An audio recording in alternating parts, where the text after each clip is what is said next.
Hi there! In this video, I'll discuss how we can go about this whole revolution thing, mostly as a primer to new leftists, but it also might be useful for those that have been around for a while as well. This will be timestamped, so feel free to jump around if you'd like. Let's get started. 1. Why do we want revolution? This is a relatively simple question that can be answered with many volumes, but I'll keep it simple. Capitalism is an untenable and unstable system built on the inherent injustice of market allocation, as well as the destruction of the environment and commodification of everything around us. It hurts us, the planet, and pretty much just about anything else. A deeper introductory analysis of capitalism and its faults can be found in an earlier video I made here. Only through revolution, the overthrow of one class, the ruling class, by another class, the working class, can we finally escape the endless boom and bust cycles, the crises of overproduction, and the ruin of our common earth. The system that will overtake and supersede capitalism is socialism, in which the market is done away with, the means of production are democratically managed, and the state machinery, in the hands of the working class, is made to work for the working class and society as a whole. For a deeper introductory dive into socialism and its inherent superiority over capitalism, take a look at this video I made here. Now that's all well and good, but how do we go about this whole revolution thing, exactly? 2. The approach to revolution. As much as you and I would love to just flip a switch to achieve our goals, sadly the real world is different. Only tireless work towards revolution, and the appropriate material conditions can result in a situation that could possibly lead to the overthrow of capitalism. What exactly does this tireless work look like, though? Simple. The building of organizations, education, direct action, mutual aid, applying the mass line, and ceaseless agitation, amongst other things. All of this will be touched on soon. Let's take this one by one. What's this about building organizations? 3. Building organizations and their importance. Human beings are a cooperative species. We rarely work alone, and anything worth doing requires collective efforts of the masses of people from their various walks of life. It goes without saying that anything you can do on your own can be done more quickly, efficiently, and cleanly by a dedicated organization, and politics is no different. Now, what forms of organizations are we talking about, exactly? Well, that's up to the material conditions of your region and the requirements of your community. Having an appropriate materialist analysis is of prime importance. These organizations can be political parties, or women's groups, or student unions, or even standard workers' unions, amongst many other things. The point being, though, is that nothing can be accomplished without the proper organizations being in place. History has proven that organic mobilization, where people spontaneously mobilize, is at best easily fragmented and crushed, or at worst non-existent. Organizations exist to lay the groundwork for that crucial moment, or at least to nudge it along. Once it comes around, though, there is some ready-made infrastructure with an appropriate analysis, the people's trust, and a detailed plan of action at hand. Now, the boring organizational aspects of these groups, too, depend on the material conditions. At times, a highly centralized leadership is necessary. At others, a decentralized umbrella organization with numerous streams of leadership, but nonetheless a single goal. Leadership is fluid, sometimes centralized, sometimes running through multiple streams, depending on the material conditions. There isn't just one answer at all times. Under capitalism, the issues people face, from exploitation to the unjust distribution of resources according to profit rather than need, is painted as moral failings of individuals, rather than systemic defects that need to be, and definitely can be, corrected. In an organization, those that take part, as well as those that directly benefit from the work these groups do, help people develop an appropriate and correct analysis of the situation and the undeniable failings of the capitalist system. In essence, organizations are the key to and school of liberation. To summarize, the point of organizations and their purpose is twofold. Firstly, to directly aid our communities, and in doing so broadcast the failures of the capitalist system, and secondly, to build a preliminary form of dual power and equip the people with the necessary tools so that, in that crucial moment, we can properly take advantage and win our liberation. 4. Education and its importance. Now, what of education?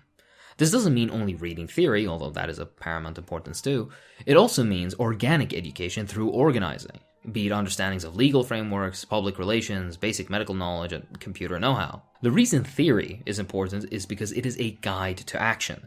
It is what allows us to properly understand the world around us and how to go about critiquing and, more importantly, changing it. If you're a new Marxist and want some advice on what you should be doing education-wise, take a look at this video here. If you'd like to get a basic reading list on socialism, take a look at this video here. The point of educating yourself in the theory is to be able to develop your criticisms of capitalism and to confidently and accurately share your understanding with your community and those around you. This, combined with direct action, is what builds class consciousness, the very first block towards abolishing capitalism. With that said, what about the other sort of education? Theory can be done on your own, or in groups, which is highly recommended, but interpersonal communication skills, how to handle conflict, basic cooperative and democratic participation, accurately finding a solution to a problem found through said cooperative effort, all this is something that can only really be done in groups. Finally, professional organizations tend to grow the, let's say, more boring but still very necessary stuff as well. From administrative skills and technical organization of transport groups, etc., to things like video editing and Photoshop skills or creative writing in the forms of pamphlets or seminars and more. 5. Mutual aid and basic organizing. With all the introductory stuff out of the way, let's get more concrete. Firstly, what is mutual aid? Mutual aid is collective coordination to meet each other's needs. We fundamentally understand that the systems we have in place are not going to meet those needs, and the aim of mutual aid projects is to develop this point. It's to set up alternative sources of that which your community is in need of, be it medical attention or housing or whatever else, accompanied by constant education, explaining why is it that their needs aren't being met in the first place. The best example that comes to mind, at least for the United States and other Western countries, is that of the Black Panthers. A dedicated Marxist group, they saw the direct injustices being dealt to their own African American communities, educated themselves with the relevant theory, and got to work developing a free children's breakfast program, community protection, free medical clinics and ambulance rides, aid to the elderly and infirm when they run errands, educational initiatives, and much more. Notice, they not only provided what their communities needed and weren't being provided in the first place, but also were delivering a clear and scathing criticism of the capitalist system and systemic racism in the US. To use an old Sufi adage, they not only fed the stomach, but the mind too. This process of educating those who benefited from the mutual aid projects of the Black Panthers instilled in those communities a drive for change, which is what made the Black Panthers so successful in the eyes of the working class, and so dangerous in the eyes of the ruling class. On a side note, the police, being the radiantly positive organization that it is, broke into the church storing the food for the Black Panther free breakfast program and destroyed it, mostly by urinating and stepping on it, just in case you ever doubted whose side they're on. We need to make something abundantly clear. Mutual aid is not charity. In times of crisis, the ruling class pushes very safe, sanitized, and fairly ineffective organizations revolving around charity, in which the decisions on what is needed, how much, where, and to whom are completely disconnected from the people who are most affected by them. These institutions aren't intended to get at the root cause of whatever the issue is, be it poverty or homelessness or drug abuse or whatever else. Instead, it's designed as a pretty PR game for the rich and influential to beautify themselves and their ever-so-generous philanthropy, without ever even attempting to correct the issue at hand. It's symptomatic treatment, not a cure, and it's intended to make humane a system that is inherently inhumane. Side note, the question of security is very important, but sadly can't be discussed at the present time. Some quick points are community defense, community patrolling, basic security knowledge, both armed and unarmed methods of self-defense, first aid, and legal knowledge. You should keep all this in mind, and the internet is your best friend. 6. The pitfalls of organizing. This topic deserves a video of its own, really, but there's no harm in briefly touching on it here. One of the main pitfalls is lifestyleism. Capitalism commodifies everything, and in today's world, even being woke, a performative demonstration of how in tune you are with an understanding of systemic bias against race, or sex, or class, or gender, exists as something right next to your favorite type of music. The liberation of us, the vast majority of humanity, isn't something to add onto a Twitter bio and that's that. The necessary serious follow-up on those convictions is required, otherwise it's a stale and impotent opinion that dies as soon as it's invoked. Another common pitfall is one of a lack of focus, rigid unquestionable hierarchies, and secrecy within the organization. In some cases, the material conditions of the moment demand secrecy. Important addresses or the starting point of some revolutionary action of some kind are relevant examples. In direct community organizing in a non-revolutionary moment, though, it's not only counterproductive but also harmful. Decision-making should be inclusive, clear, sympathetic, and open to suggestion or influence from the relevant community you're working in. There shouldn't be any central group or clique that's undemocratically chosen, which decides how everything works and will be organized. Not only does this set this one group out for burnout, but also directly harms our aims by dividing the organization into an us and them, tiering the core and essentially factionalizing or otherwise dissolving the organization in the process. A related point is paternalism, elitism, overpromising, and underdelivering. These organizations are educational institutions for those activists that take part, and the people are the professors. You're not graciously descending from the heavens to help them, you're building a mutually beneficial and cooperative movement aimed at growing the impetus for the abolishment of capitalism. The overpromising and underdelivering part is self-explanatory, and why proper accounting with checks and balances being in place are of paramount importance. Transparency with group finances, democratic participation, and how best these funds should be used, with clear communication along all lines can prevent potentially disastrous outcomes. Equally, the opposite is also an issue. Being too tight-fisted with funds or resources and having a scarcity mindset, be it in money or time or labor or whatever else, can inhibit the positive influence of the organization, cultivating a cold and very pragmatic approach that distances us from the community that we're trying to reach in the first place. This is why I highlighted those more boring aspects earlier, such as legal knowledge and administrative practice. Many of these common issues can be corrected through solid accounting and transparency. This is only a small section, and there are many more we can talk about, but we can move on to the next point for now. 7. The co-option of progressive movements. The ruling class cares very little for the daily suffering of those underneath them, normally. I say normally because this balance is disrupted when a crisis occurs. Systems break down and are either out completely or in the process of being put back together. This exacerbates the daily inequalities and pulls the curtain back, so to speak. It is our job to expose these injustices and couple them with an appropriate analysis so that the temporary flare of people's anger and sense to contribute isn't lost after things calm down again. The ruling class hates crises not only because they expose setting inequalities, but also because they disrupt the status quo of surplus extraction and profit-making, causing them to push the capitalist state to smooth all of this out as soon as possible so that normal can return. Most of all, it shows that the things you want and fight for, things like public transport, or healthcare, rent freezes or reductions, freezes on loan payments, with student loans being the most famous example that comes to mind, and much more are definitely possible. Before the crisis, they tell you they're not. During the crisis, all of a sudden the government rolls out temporary forms of the very things they told you were impossible. The current pandemic is an excellent example of this, with eviction moratoriums, increased unemployment benefits and income support, free public transit, suspensions of student loan payments, and more.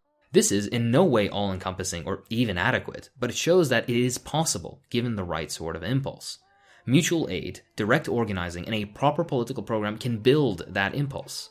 Keep in mind, though, successful growing movements face two responses from the powers that be. Either they are mercilessly harassed until they are crushed, like the Black Panthers were, or the government and corporations and the media catches on and tries to extend a friendly gesture, let's call it. They try to bring them into a sanitized fold, framing them as heroic volunteers helping impoverished communities, and slowly, bit by bit, making them part of the system, in tandem with charities and ineffective and defunded government programs and corporate initiatives. Eventually, these politicians and philanthropists begin associating and even attempting to direct such groups with results that you may expect. Remember, the reason these organizations exist is to show the failures of capitalism, to advocate for the abolishing of capitalism, and to build dual power in preparation of such an event. The aid that is extended in cooperation with various communities is to show that not only is a new world possible, but also why we want a new world, how we can achieve it, and how we can do it on our own terms as a class. We should never lose sight of our fundamental end goal. In times of crisis, we win concessions, but these are only as strong and lasting as the mobilizations that made them necessary. The only true change that can be maintained is by revolution. For a deeper dive into the pitfalls of solely reformism, check out this video I made here. 8. Concrete steps. What can we do immediately? This may sound a little silly, but talk. Talk to your family, your friends, your coworkers. Work within your community and bring together like-minded people. Join existing organizations if they're around, aid in currently existing mutual aid groups, and try to get involved in the organizing activity. Try to bring forth a simple-to-understand yet sharp criticism of capitalism. This is where the importance of educating yourself shines. You don't even need to mention socialism at first. It's enough to sow the seeds of doubt and to subsequently follow up when your community or those around you are more ready. Always relate your criticism of capitalism to people's direct issues. Lack of employment and healthcare, infrastructure, even very specific material issues people face. Always properly analyze them and turn them into a quick, concise, and appreciated bit of knowledge to share about the failings of the current government and the capitalist system. The most fundamental point is to always be kind, patient, sympathetic, and non-combative. It doesn't matter how good your arguments sound or how much your organization has helped. If people feel you're arrogant, stubborn, inattentive, or just plain rude, a smile, a brisk, empathetic discussion, and an appreciation of others' perspectives, even if they're wrong, goes much farther than the debate bro facts and logic approach.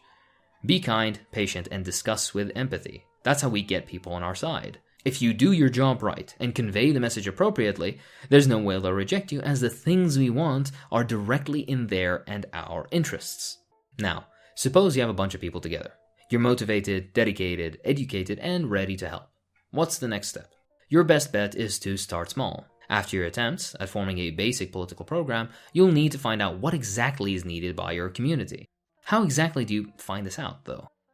9. Democratic centralism and the mass line. The correct questions need to be asked. How are correct ideas reached? How do we know we are actually meeting the needs of our communities? What steps should be taken to reach a correct analysis and a solid political program? All of these questions are answered by the Chinese revolutionary experience and their application of the mass line. What is the mass line, though? Let's quote Mao and see what he has to say. All correct leadership is necessarily from the masses to the masses. This means take the ideas of the masses, scattered and unsystematic ideas, and concentrate them. Through study, turn them into concentrated and systematic ideas. Then go to the masses and propagate and explain these ideas until the masses embrace them as their own, hold fast to them, and translate them into action, and test the correctness of these ideas in such action. Then, once again, concentrate ideas from the masses, and once again go to the masses so that the ideas are persevered in and carried through. And so on, over and over again in an endless spiral, with the ideas becoming more correct, more vital, and richer each time. Such is the Marxist theory of knowledge. This is the kernel of correct political approach. Discuss, identify the scattered and unclear grievances of the community you're attempting to reach, formulate and concentrate those ideas and bring them back to that community. Through a constant cycle of collaborative corrections and modifications, the correct conclusions and phases of action can be reached. Where does democratic centralism fall into all of this? What is it, exactly? Well, it's the Leninist idea of diversity in discussion and unity in action. You can have a vibrant democratic atmosphere once proposals are being put forward and discussed, but once a democratic consensus is reached on a decision, everyone, including those that don't necessarily agree with said democratic consensus, should abide by and follow through with the decision of the majority. In this way, we can ensure that our efforts are targeted, full-bodied, and successful. Otherwise, we leave room for fragmentation, factionalism, and a castration of the main push of the organization. We need to ensure that the limited resources that we do have, be it labor or money or whatever else, aren't needlessly wasted because of weak and scattered pushes in all directions. Now, of course, this isn't the correct approach in absolutely 100% of cases, and I again refer you to a proper analysis of your material conditions. 10. The role of the individual. It's always good to remember that different people have different capacities. Some can be background figures, while others foreground. Some are comfortable and enjoy speaking publicly, others like to be more reserved. Socialism is an inclusive movement, and not everyone needs to be in the thick of it, organizing strikes and battling it out with the repressive forces of the state or whatever. If you're the type that dislikes large gatherings or gets anxious with burdens of administration or logistical work, that's equally fine. Whatever you can contribute, be it writing or art or even simple packaging work, for example in grocery drives, is appreciated and directly contributes to the movement. With that said, I think everyone should try their hand in administrative work. It's a lot easier than it sounds, I promise you. One entry point that I think most could find easy to do, find personally fulfilling, and not too burdensome is gardening. In particular, community gardens for growing food. There are endless videos and books on the topic, and meeting at least part of your community's grocery needs for free is one of the quickest ways to winning their trust and getting them involved as well. This, combined with community volunteers and political education, is one of many seeds, pardon the pun, that can germinate into larger organizations. This just so happens to be a fairly tame and cheap introductory point, and that's intentional. With more volunteers, basic daycare facilities to working parents can be provided. Having the assistance of some nurses and doctors that are willing to donate their time, even basic forms of healthcare could be provided, too. With sufficient growth, you can even expand to developing collective housing units. I'm not saying luxury condos, but something small you can provide to the homeless in your area. I'm not sure about you, but where I'm from, concrete, beams, and piping material is very cheap. If that's not possible, then take a look at whatever cheap rundown or abandoned structure in your area you can get a hold of, refurbish it, and turn it into housing. Hold on, why the sudden jump to rudimentary housing, you ask? Well, the question of the lumpen proletariat cannot be ignored. In the US, the homeless are the largest subsection of America's lumpen proletariat. For example, unemployed and stripped of their humanity, under capitalism they're just cast aside to rot, essentially. In an equal and democratically arranged society, these people have so much to contribute and are willing to. Knowing this, they can be one of the greatest sources of revolutionary commitment when the time comes. These community gardens, basic housing blocks, organizational tasks, etc. are all avenues for reincorporating them into your community. Not only would working with them restore their dignity, but would also give a form of productive employment to people who are more than willing to contribute if given the chance. This isn't pity or self-serving charity. This is a recognition of our condition in theirs. All of this begins with a conversation and a few seeds in some pots. The only thing you need is action. 11. Tasks of the Western left. A lot of what I've said here has been of universal applicability, but here's one point I'd like to extend to the Western, and specifically American left. It should go without saying that the number one global threat to leftist movements worldwide is the American imperial machine. Be it through sanctions, diplomatic and material support of reactionary forces, or outright invasion, the US has killed more revolutionary movements in their cradle than any other country. This means that, as American, and other NATO ally nation leftists, a sacred duty falls on your shoulders. To put it concretely, resisting American imperialism internally by preventing the US government from exercising its imperial ambitions abroad, and directly supporting those movements abroad, will open up possibilities not before known to the American left. This is all well and good, but how do we do this? Simple. You form anti-war organizations, and you turn all existing mutual aid or other organizations into anti-war organizations as well. You can still do all your regular work, but you can associate and broaden your criticism by involving anti-imperialism as well. The vast majority of the American and other NATO ally nation working classes do not benefit from these wars. In fact, just the opposite. Resisting American oppression abroad is resisting American oppression within. When it comes to educating your fellow countrymen on this, you have to remember that many may have the perspective of liberals, a worldview that is thoroughly centered on the "a few bad apples" analysis. They seem to be unable of grasping that some institutions are simply made to perpetuate and reproduce what we'd want to morally condemn, be it police violence or military atrocities or economic practices under capitalism. Not because they're evil, but because it serves certain class interests and maintains the status quo, or raises profits. Moralism plays no part here. That doesn't mean appealing to the liberals' moral sense is useless, though. In my opinion, it's a great first step. Towards that point, I can recommend two works, Killing Hope by William Blum and The Triumph of Evil by Austin Murphy. Read these two works, discuss them with your communities, and share that knowledge. Work towards changing the perception of the US military and US foreign policy and US action worldwide.